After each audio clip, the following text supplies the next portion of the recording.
Президенти Ҷумҳурии Тоҷикистон дар бораи аз вазифаи сафири фавқулода ва мухтори Ҷумҳурии Тоҷикистон дар Ҷумҳурии Ӯзбекистон озод намудани имомӣ мутобиқи моддаи 69 Конститутсияи Ҷумҳурии Тоҷикистон фармон медиҳам. Имомӣ Содиқ Ашурбойзода бо сабаби ба кори дигар гузаштан аз вазифаи сафири фавқулода ва мухтори Ҷумҳурии Тоҷикистон дар Ҷумҳурии Ӯзбекистон ва ҳамзамон сафири фавқулода ва мухтори Ҷумҳурии Тоҷикистон дар давлати Исроил озод карда шавад. Президенти Ҷумҳурии Тоҷикистон Эмомалӣ Раҳмон шаҳри Душанбе 27 апрели соли 2021. фармони президенти Ҷумҳурии Тоҷикистон дар бораи аз вазифаи директори муассисаи давлатии маркази исломшиносӣ дар назди президенти Ҷумҳурии Тоҷикистон озод намудани Давлатзода. мутобиқи моддаи 69 Конститутсияи Ҷумҳурии Тоҷикистон фармон медиҳам. Давлатзода Муродулло Исмат бинобар сабаби ба нафақа баромадан аз вазифаи директори муассисаи давлатии маркази исломшиносӣ дар назди президенти Ҷумҳурии Тоҷикистон озод карда шавад. Президенти Ҷумҳурии Тоҷикистон Эмомалӣ Раҳмон шаҳри Душанбе 27 апрели соли 2021. фармони президенти Ҷумҳурии Тоҷикистон дар бораи аз вазифаи намояндаи доимии Ҷумҳурии Тоҷикистон дар назди Созмони Милали Муттаҳид озод намудани Маҳмад Аминов мутобиқи моддаи 69 Конститутсияи Ҷумҳурии Тоҷикистон фармон медиҳам. Маҳмад Аминов Маҳмад Амин Бозичаевич бо сабаби ба кори дигар гузаштан аз вазифаи намояндаи доимии Ҷумҳурии Тоҷикистон дар назди Созмони Милали Муттаҳид озод карда шавад.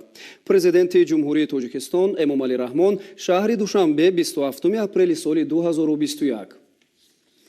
фармони президенти Ҷумҳурии Тоҷикистон дар бораи директори муассисаи давлатии маркази исломшиносӣ дар назди президенти Ҷумҳурии Тоҷикистон таъин намудани Холиқзода.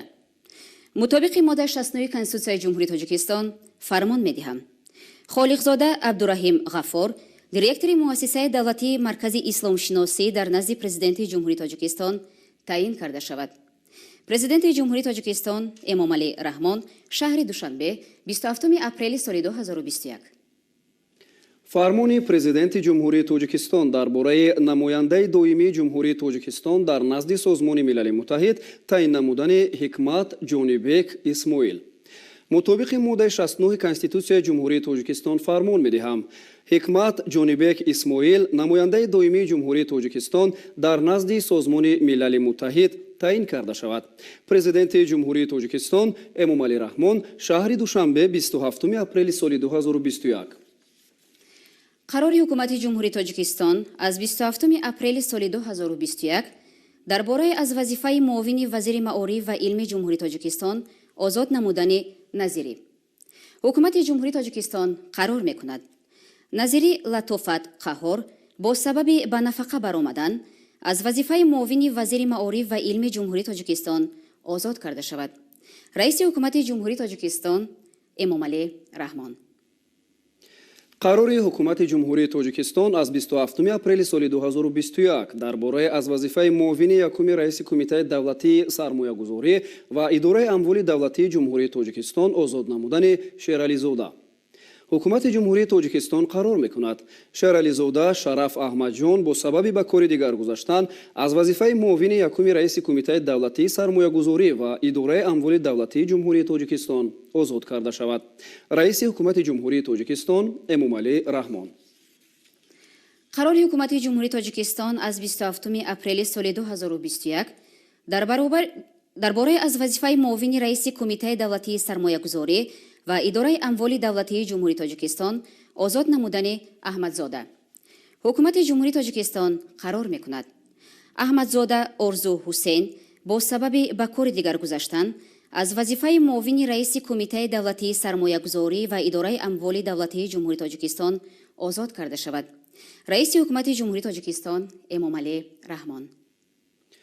қарори ҳукумати Ҷумҳурии Тоҷикистон аз 27 апрели соли 2021 дар бораи аз вазифаи сардори хадамоти назорати давлатии истифодаи амволи давлатии кумитаи давлатии сармоягузорӣ ва идораи амволи давлатии Ҷумҳурии Тоҷикистон озод намудани Зуҳурзода.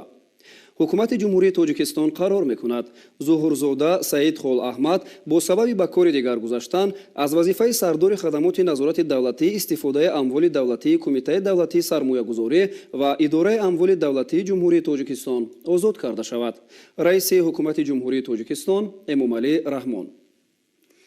қарори ҳукумати ҷумҳурии тоҷикистон аз 27 апрели соли 2021 дар бораи аз вазифаи муовини якуми сардори хадамоти зидди инҳисорӣ назди ҳукумати ҷумҳурии тоҷикистон озод намудани Музаффарзода.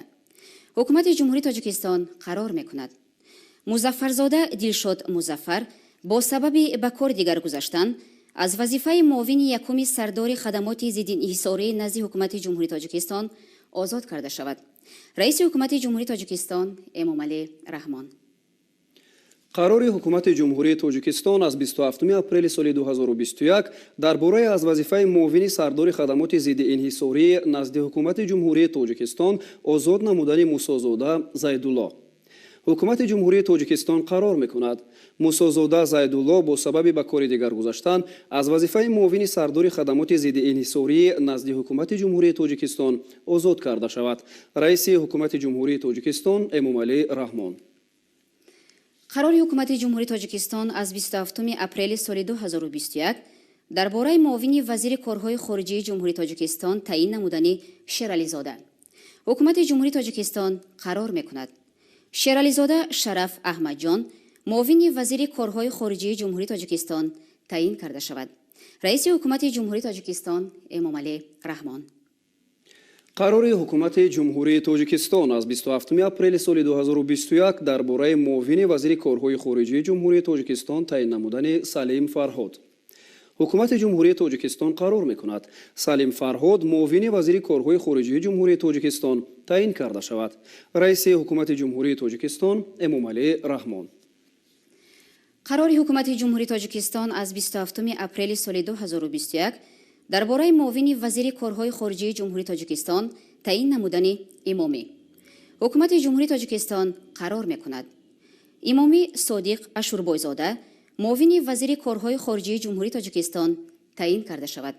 раиси ҳукумати ҷумҳурии тоҷикистон Эмомалӣ Раҳмон. қарори ҳукумати ҷумҳурии тоҷикистон аз 27 апрели соли 2021 дар бораи муовини вазири маориф ва илми ҷумҳурии тоҷикистон таъин намудани Ғанизода. ҳукумати ҷумҳурии тоҷикистон қарор мекунад: Ғанизода Гулчеҳра Самӣ муовини вазири маориф ва илми ҷумҳурии тоҷикистон таъин карда шавад. раиси ҳукумати ҷумҳурии тоҷикистон Эмомалӣ Раҳмон. қарори ҳукумати ҷумҳурии тоҷикистон аз 27 апрели соли 2021 дар бораи муовини якуми раиси кумитаи давлатии сармоягузорӣ ва идораи амволи давлатии ҷумҳурии тоҷикистон таъин намудани Мирзо Хуршед Файзуллозода.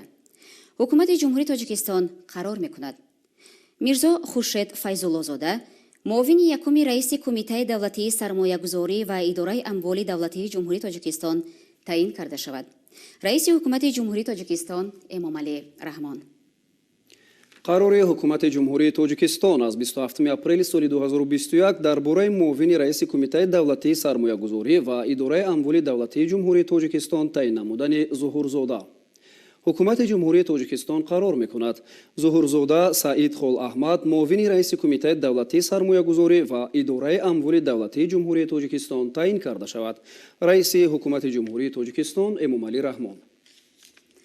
қарори ҳукумати ҷумҳурии тоҷикистон аз 27 апрели соли 2021 дар бораи муовини якуми сардори хадамоти зидди инҳисорӣ назди ҳукумати ҷумҳурии тоҷикистон таъин намудани Қурбонзода. ҳукумати ҷумҳурии тоҷикистон қарор мекунад: Қурбонзода Сафаралӣ Нуралӣ муовини якуми сардори хадамоти зидди инҳисорӣ назди ҳукумати ҷумҳурии тоҷикистон таъин карда шавад. раиси ҳукумати ҷумҳурии тоҷикистон Эмомалӣ Раҳмон. қарори ҳукумати ҷумҳурии тоҷикистон аз 27 апрели соли 2021 дар бораи муовини якуми директори генералии корхонаи воҳиди давлатии хоҷагии манзилию коммуналӣ таъин намудани Раҳимзода. ҳукумати ҷумҳурии тоҷикистон қарор мекунад: Раҳимзода Сайфиддин Исмон муовини якуми директори генералии корхонаи воҳиди давлатии хоҷагии манзилию коммуналӣ таъин карда шавад.